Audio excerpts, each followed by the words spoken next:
Was Station ever going to be part of the movie? For a second, he was going to be in the opening montage, but it didn't make any sense. We just brought him back with with Kid Cudi at the end, just to remind the audience that we're missing him. Sure. No, I mean, you hear it in the movie Station. Yeah. Was there a character or characters from the previous films that you wanted to include but couldn't for some reason? Yes, George Carlin, because he died. Right. Well, absolutely. I worshipped at George Carlin's feet. I mean, I thought he was just brilliant. One of the most brilliant and smartest of the comedians of my era. Not to mention as I understand, a great human being. But you know, his daughter Kelly is one of the scientists in the future. If you want to find an Easter egg. That's a good Easter egg. Yeah. No, we brought back everybody. It was hard with the wives because, well, which wives do you cast, right? You can't. They were recast. So we just went with what had happened in the second one where they recast the wives. We recast them again. That was the only thing where it didn't make any sense somehow, and it wasn't fair in some ways to choose one over the other. And there was also availability issues. So, but no, I don't think so. No, it didn't make sense given this story and where we were. So you mentioned a second ago, the movie ends with a post-credit scene of Bill and Ted older at the end of the credits. What was the original post-credit scene going to be if you had shot it? No, that was the original. That we shot on location. There was going to be a scene after we leave them on the stage at the end. There was going to be a scene there that we didn't get to shoot, and instead, I love the last line of this movie. It was appropriate to this moment in history when we were making the movie, and it's even more appropriate now, unfortunately, given our situation.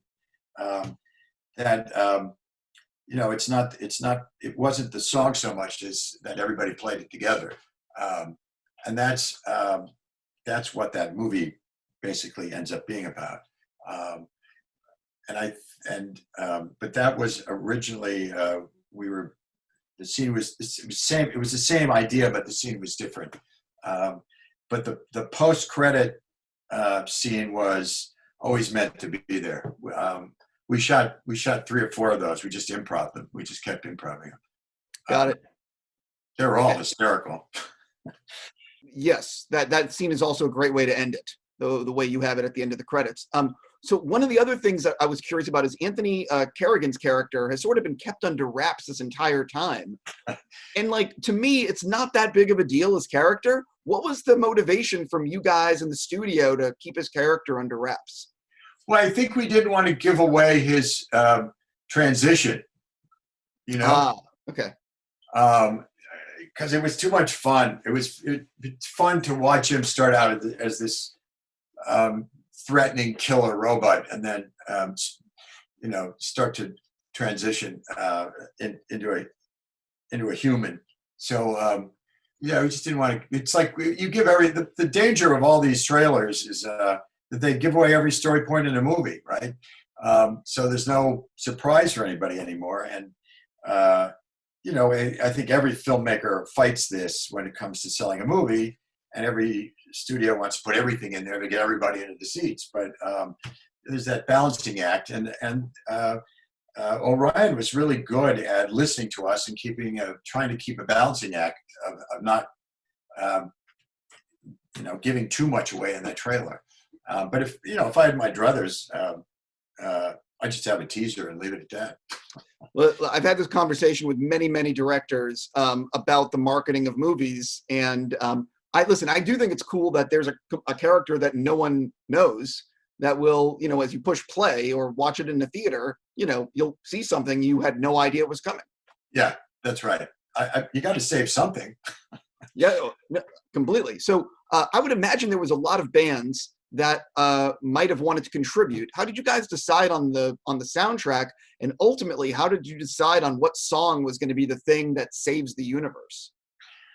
Well, the second half of that question is a very long answer. But the first half was we utilized we had a wonderful music supervisor, Jonathan Leahy, who I had worked with last year on a television series, and he was just brilliant at this. He kept throwing music at us, and there wasn't that much room for it, but we would open up.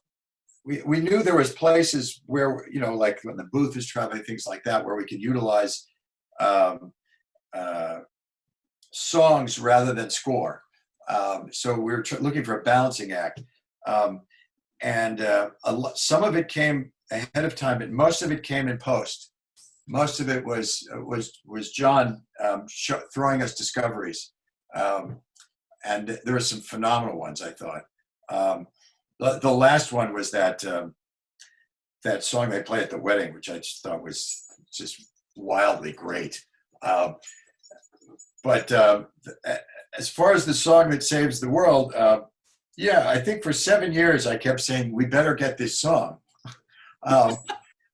And of course, John kept trying to get people to give it a try.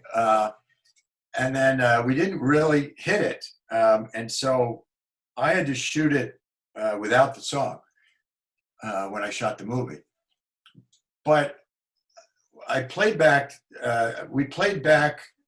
so they could perform to a certain beats per minute so that we could repeat it when we actually built the song, which we did. We kind of Frankenstein together a whole lot of stuff that John had brought together. Which I thought worked. I love that piece of music. I think it works brilliantly. I was terrified we were never going to get it. But I'll admit we played Obla Di Obla Da on the set. That's amazing. 113 beats per minute. That's amazing. Look, the fact is that thankfully it's not about the song as much as it is about everyone coming together. Yes, that was the idea, and it had to be a good song, but it's a very daunting thing to put the best song ever written into a movie. I agree. Listen, I have to stop there. I could ask you a million other things. I'm just going to say, again, congrats on the movie, and I wish you nothing but the best. Thank you, Stephen. A real pleasure.